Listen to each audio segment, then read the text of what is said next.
नमस्कार दोस्तों, मैं डॉक्टर मोहिंदर सिंह एग्रोनॉमिस्ट कृषि गुरु चैनल पर आपका हार्दिक स्वागत करता हूं। अभी कृषि विकास अधिकारियों की 700 नई नियुक्तियां निकली हैं। कृषि गुरु चैनल आप सबको आपके उज्जवल भविष्य की शुभकामनाएं देता है।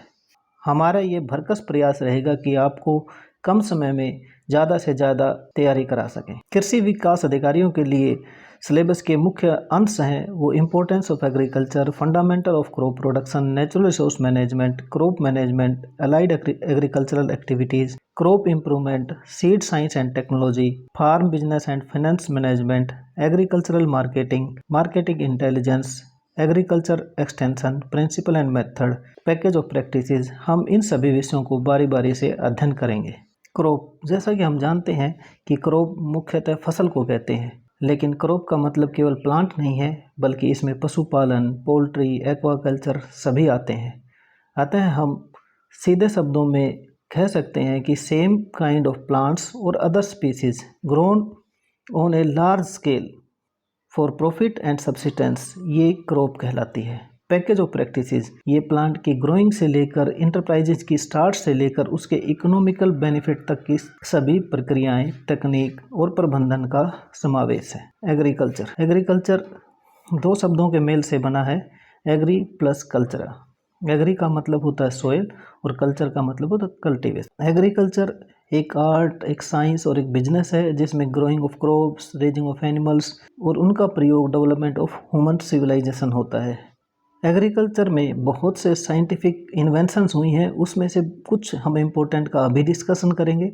जैसे फ्रांसिस बेकन, इन्होंने ये पता लगाया कि प्लांट के न्यूट्रिशमेंट का मुख्य अंश पानी होता है। एग्रीकल्चर में बहुत से साइंटिफिक इन्वेंशन हुई है, उसमें से कुछ महत्वपूर्ण को हम इसी वीडियो में पढ़ेंगे। जैसे फ्रांसिस बेकन, इन साइंटिस्ट ने बताया कि principal nutriment for plant is water. वो ये कहना चाहते थे कि सोयल का काम पौधे को सिर्फ सीधा रखना और उसकी गर्मी और सर्दी से बचाव का काम है। इसी बात को वेन हेलमेंट ने रिपोर्ट किया। वो भी कहते थे कि पानी ही पौधे का मुख्य पोषक तत्व है। जे.एन. गेबर, इन्होंने कुछ साल्स की क्रॉप के ऊपर एप्लीकेशन की और ये पाया कि पोटासियम नाइट्रेट डालने से पौधे की ग्रोथ और डेवलपमेंट दोनों होती हैं। तो उन्होंने ये कहा कि पोटासियम नाइट्रेट पौधों का मुख्य पोषक तत्व है, ना कि पानी। जूथरोटल, इसको फादर ऑफ टिलेज भी के नाम से भी जानते हैं। 1800 ईस्वी में इन्होंने ब्रिटेन के एग्रीकल्चरल रिवोल्यूशन में बहुत मुख्य भूमिका निभाई। इन्होंने रो कल्टीवेशन की शुरुआत की। इन्होंने सीड ड्रिल और हॉर्स ड्रॉन होई का इन्वेंशन किया। इन्होंने एक बहुत इंपॉर्टेंट बुक लिखी जिसका नाम था horse hoeing husbandry.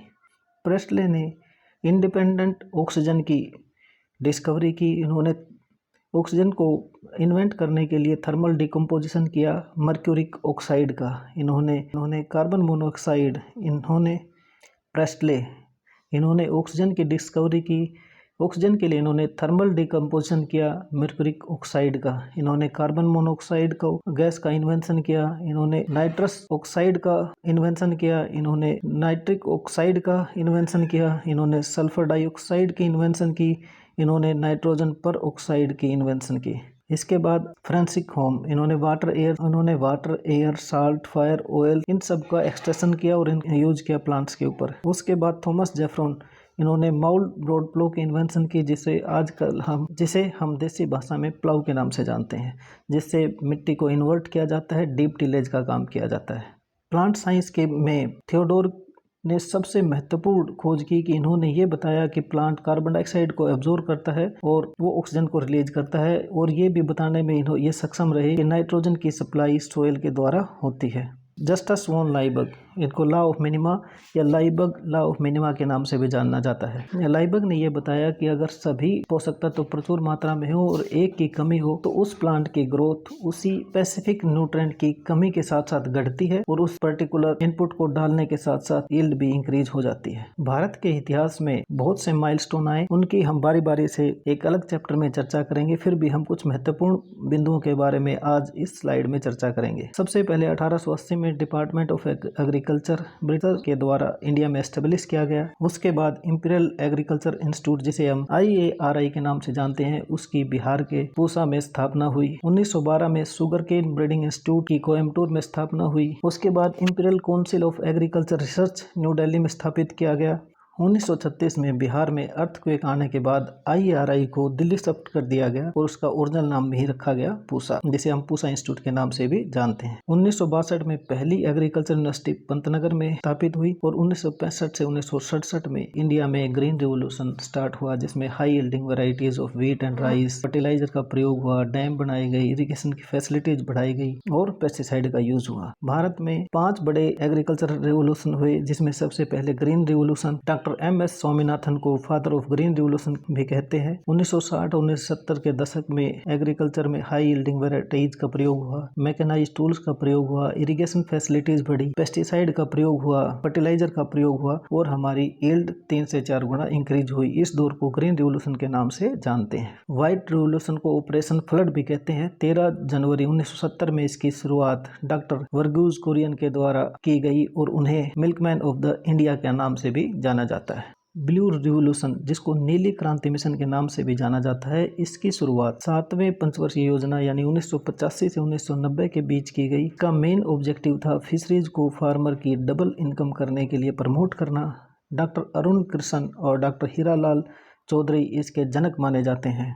Yellow revolution, इसे 1986-87 में लॉन्च किया गया। इसका मुख्य उद्देश्य था एडिबल ऑयल्स के प्रोडक्शन को बढ़ाना, जिसमें मस्टर्ड और सीसमम सबसे मुख्य थे। सैम पित्रोदा को फादर ऑफ येलो रिवोल्यूशन के नाम से जाना जाता है। रेनबो रिवोल्यूशन, ये इंटीग्रल डेवलपमेंट प्रोग्राम है एग्रीकल्चर का, जिसमें horticulture, fisheries, livestock, poultry, इन सभी का समन्वित विकास के ऊपर बल दिया गया। हमारी टीम में एग्रोनोमिस्ट, नेमेटोलॉजिस्ट, बायोटेक्नोलॉजिस्ट, प्लांट ब्रीडर और हॉर्टिकल्चर के सब्जेक्ट मैटर स्पेशलिस्ट हैं और हमारी कोशिश रहेगी कि आपको बेहतरीन से बेहतरीन सब्जेक्ट मटेरियल प्रोवाइड किया जा सके, जिससे कि आपको सफलता पाने में सहायता हो सके।